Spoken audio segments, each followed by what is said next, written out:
रामकृष्ण हरी. आज आपण तुकाराम गाथामधील अभंग क्रमांक 302 पाहणार आहोत. आंधळ्याचे जन अवघेची आंधळे, आपण असे डोळे दृष्टी नाही.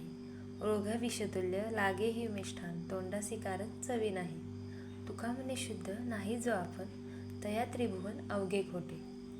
याचा अर्थ असा आहे की आंधळ्याला दिसत नसतं तर त्याला असं वाटतं की सगळ्या जगाला देखील आपल्यासारखे दिसत नाही. रोग्याला सुद्धा तोंडाची चव गेल्यामुळे जेवण देखील विषासारखे बेचव लागते. पण याचा अर्थ असं नव्हे की अन्न बेचव आहे.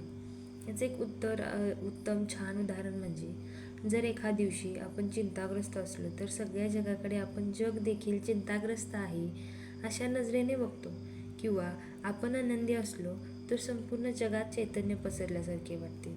संत तुकाराम महाराज म्हणतात, जो मनुष्य आतून शुद्ध नाही त्याला सगळं जग खोटे, निरर्थक, सत्वहीन आणि असत्य वाटू लागते.